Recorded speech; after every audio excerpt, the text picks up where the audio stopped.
Hi, my name is Elise Harris, and I am a three-time triple negative breast cancer survivor. And I am here today to share information on a topic that is personal. And today's topic is called Why Black Women Are Diagnosed Later with Breast Cancer and What Needs to Change.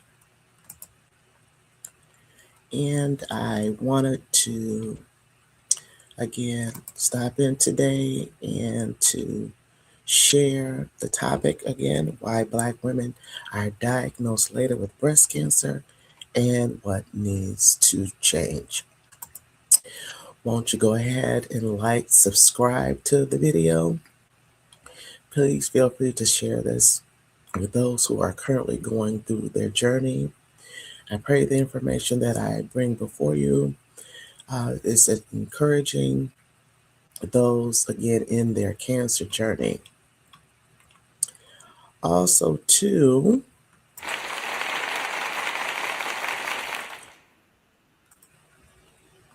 also, I want to begin by saying, did you know in the U.S., in the U.S., that breast cancer continues to be the most common and leading causes of cancer in women? In 2025, more than 316,950 new cases of invasive breast cancer and 59,080 new cases of ductal carcinoma in situ is what I had, also known as stage 0 breast cancer. Also, too, invasive breast cancer occurs with cancer cells spread from the milk ducts or lobules into surrounding breast tissue. Ductal carcinoma in situ, DCIS, the cancer cells are confined inside a milk duct in the breast. The cancer cells haven't spread into the breast tissue. There is a persistent gap between Black women and white women. The American Cancer Society is conducting a cohort study for the next 30 years to find out why Black women get breast cancer. And I am an ambassador with the American Cancer Society. And again, it's a study for the next 30 years to find out why Black women get breast cancer. And as an ambassador, I hope my story brings hope and encouragement for those who are currently going through their cancer journey. There are also numerous factors that takes place, such as diabetes, heart disease, obesity, less likely to breastfeed, economic, economic, and where they live. These items play a role in health disparities. Ladies and gentlemen, research has made it clear that Black women are more impacted by the following: triple negative breast cancer, inflammatory breast cancer, are likely to be diagnosed younger and at a later stage. According to the Breast Cancer Research Foundation, 2024, the World Health Organization, also known as WHO, announced that breast cancer has become the most frequently diagnosed cancer in women. As of 2022, 2.3 million women have been diagnosed with breast cancer, and 670,000 women have succumbed to the disease, making global breast cancer research even more critical.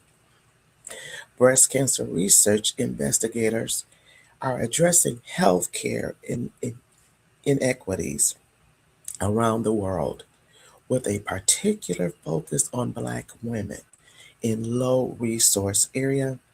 These studies have the potential to inform strategies to improve outcomes in underserved communities globally.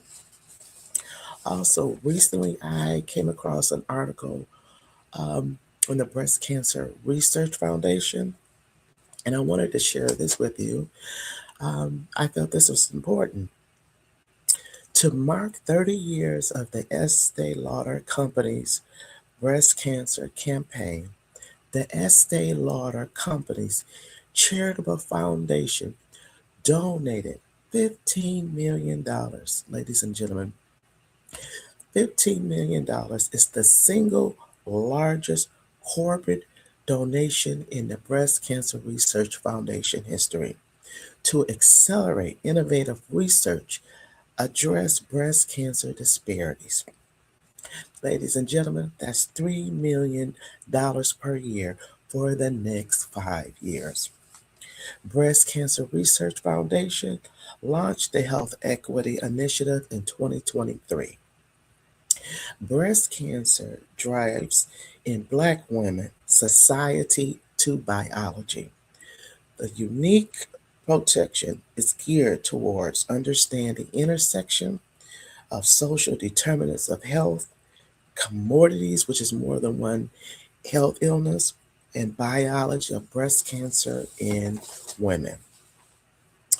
I also came across this organization. It's called SEER. I've never heard of it.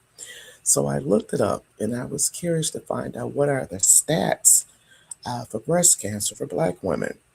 So SEER, SEER, SEER is surveillance, epidemiology, which is the study of disease, end result. Again, surveillance, epidemiology, end result.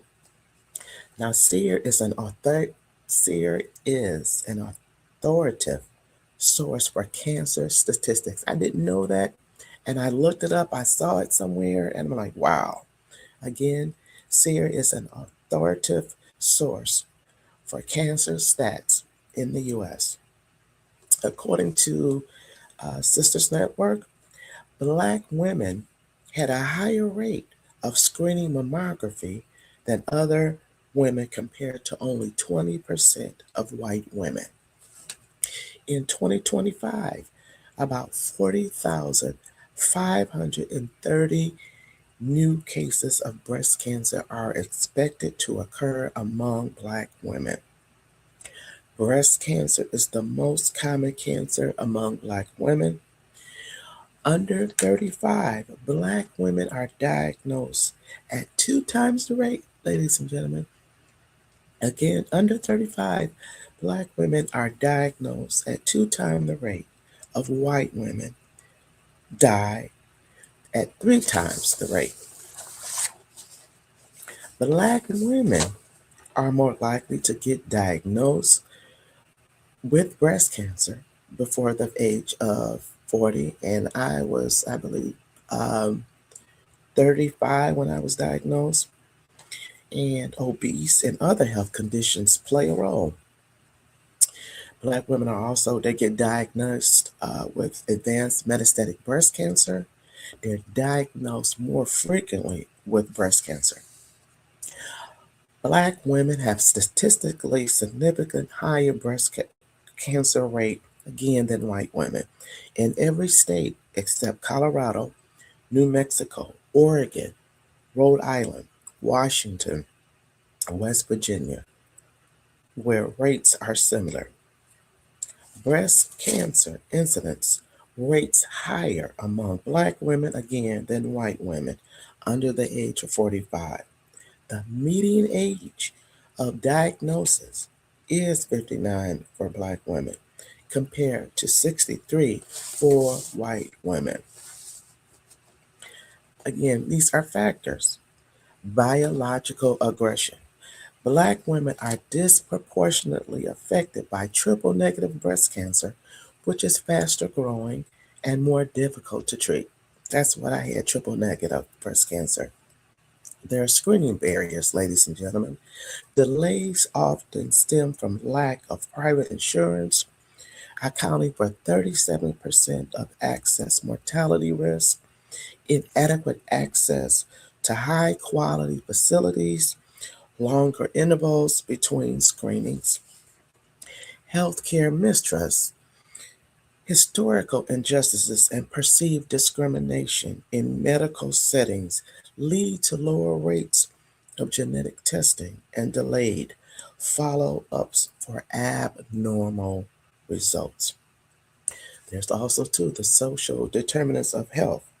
Factors like living in a high poverty area, lack of paid maternity leave, affecting protective breastfeeding, higher rates of comorbidity, again, comorbidity more than one health illness, like diabetes. Okay, and this actionable solution, the change, policy and access. Expanding access to 3D mammography better for dense breasts. Dense breasts is more commonly in Black women than white women. Um, Again, expanding access to 3D mammography better for dense breasts. Again, Black women are known to have dense breasts. Dense breasts are breasts, I call them little dots when they show up on your mammogram.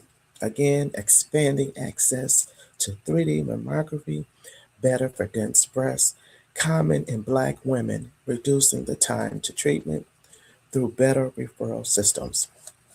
Earlier screening, highlighting new recommendations from the United States Task Force to start mammograms at age 40.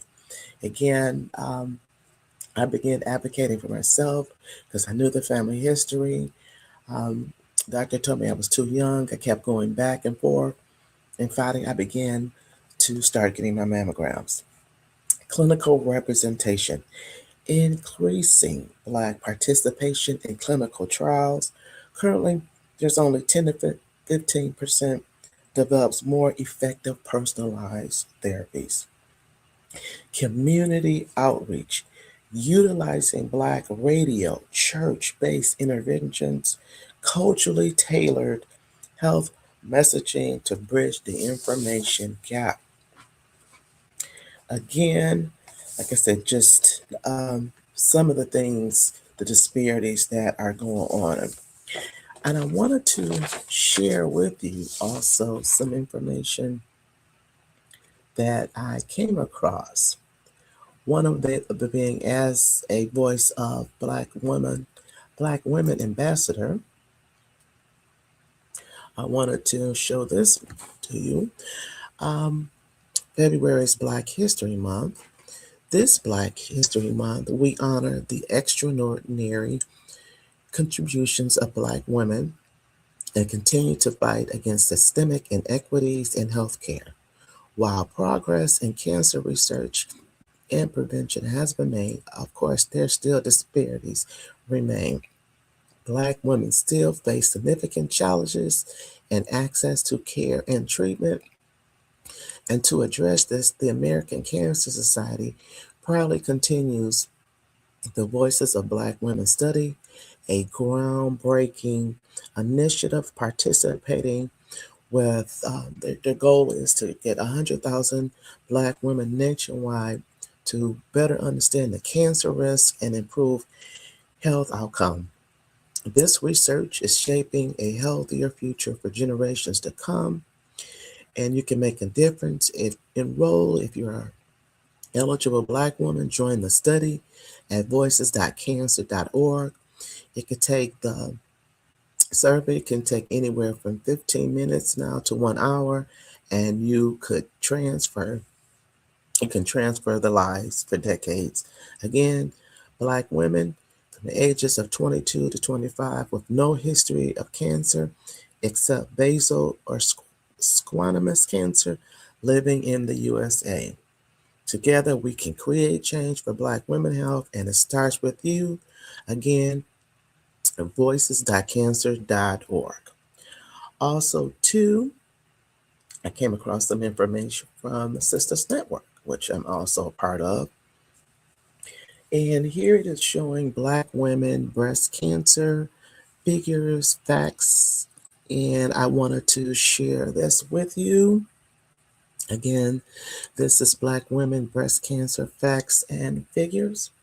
Also, Sister Network, they have you want to do genetic testing and you're a Black woman, there is, again, there's a list here of Black genetic cancer, genetic counselors that you can reach out and to get the list. And here is too the other list of Black genetic counselors. Susan G. Komen has a program specifically dedicated for Black women, and it's called Health Equity Revolution. And the purpose of this is that a lot of Black women feel that they are facing a lot of disparities. And there are patient navigators at Susan G. Komen there to help Black women through their cancer journey. Here it says the color of your skin shouldn't make it harder to get the equitable, high quality care you deserve when diagnosed with breast cancer.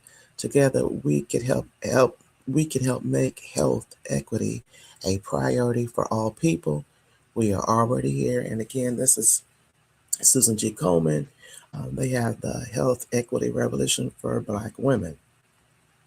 Also, too, here is an ad I saw that I felt this was pertinent to what I'm talking about. For all the advances we've made, countless people are still dying simply because they did not have access to the care information they needed. And this is by Mr. Ed Dandridge. Also, too, ladies and gentlemen, when you're going to the doctor, here are some questions that you should ask the doctor. Make sure you take someone with you. Get your pen or paper. Have someone down writing the response, the answers that you are getting to the questions.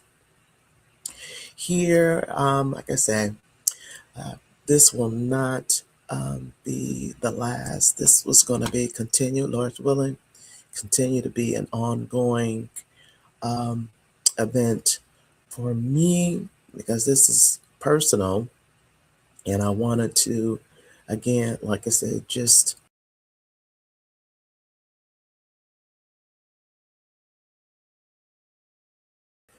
with everyone, because I believe this will help those in their cancer journey.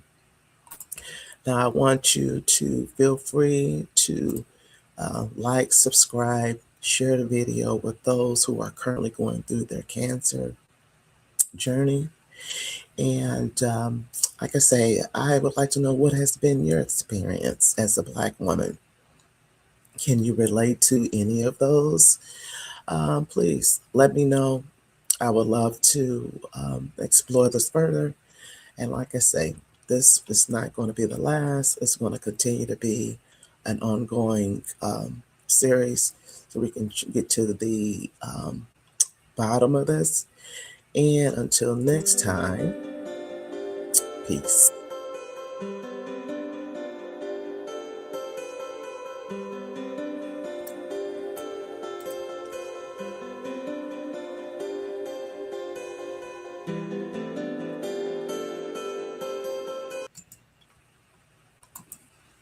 Peace.